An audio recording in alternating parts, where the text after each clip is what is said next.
ទាំងពីរគឺបាទជួបគ្នានៅក្នុងវាលស្មៅនៃពហុកីឡដ្ឋានជាតិដែលបងប្អូនស្គាល់ថាស្តាតអូឡ িম্প ិកម្ចាស់ផ្ទះបង្កេតឯកសណ្ឋានពណ៌សក្រុមភ្ញៀវបាទអាវក្រហមខោខៀវស្រោមជើងពណ៌ក្រហមគឺព្រះខ័នរាជស្វ័យរៀងជំនួបនេះកាត់ក្តីដោយលោកអញ្ញាកណ្ដាលអ៊ីវទីណាចាប់ផ្ដើមលេងពីក្រុមភ្ញៀវព្រះខ័នរាជស្វ័យរៀងហើយការបោះចោះសម្លាប់ត្រង់នេះបានយ៉ាងល្អដោយមិនរតនៈ Patrick Robson មិនឲ្យឱកាសនេះរំលងនោះឡើយការដេញរបស់តាំងប៊ុនឆៃការឡើងចេញមកបាទយឺតបន្តិចសម្រាប់អ្នកចាំទីកយសាលីមបានធ្វើឲ្យ Patrick Robson អាចរកបានគ្រាប់នាំមុខឲ្យក្រុមបាទភ្ញៀវព្រះខ័នរាជស្វ័យរៀង1-0បន្តមកទៀតមានសុកស៊ីដានទាញហើយក៏ទាត់ស្ដាំវិញម្ដងការប៉ុនប៉ងមិនចំគោលដៅរបស់ញៀនសុកស៊ីដាន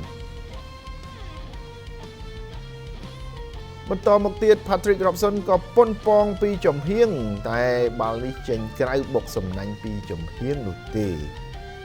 បាទកាប់ជាយាមទាត់បាទគូសមួយជើងដល់នេះបាទកោងចេញក្រៅ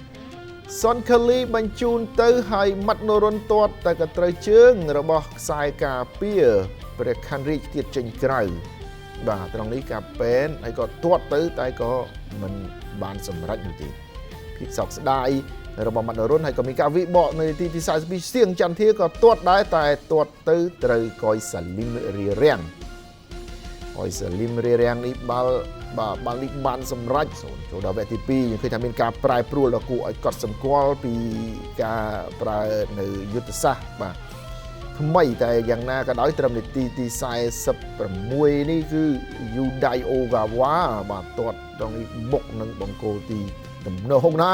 បាទសាលីមហក់ចោលទៅហើយមិញការទាត់ពីចំហៀងក៏មិនបានសម្រេចសាលីមអាចបិទប្រឡោះជើងបានជាថ្មីម្ដងទៀតដោយបាល់របស់សៀងចន្ទធាកាលពីវគ្គទី1ដែរចន្ទធាក៏ប្រើល្បឿនរបស់ខ្លួននឹងទាត់សម្ដៅទីជាថ្មីម្ដងទៀតនៅមុំតូចតែក៏ត្រូវជះនឹងរារាំងដោយកយសាលីមជាថ្មី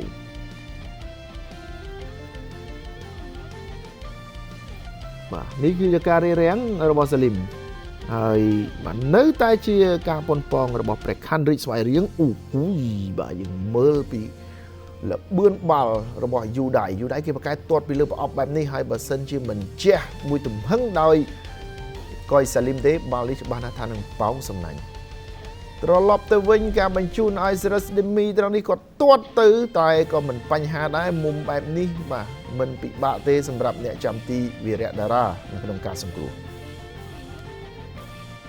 បន្តមកទៀតយើងឃើញថាឱកាសផ្ទួនសវណ្ណរាព្យាយាមមួយជើងត្រង់នេះតែក៏មិនចំគោលដៅដែរជោគពីក្រោមផុតមិនទាំងប៉ះដៃរបស់អ្នកចាំទីវីរៈតារាផង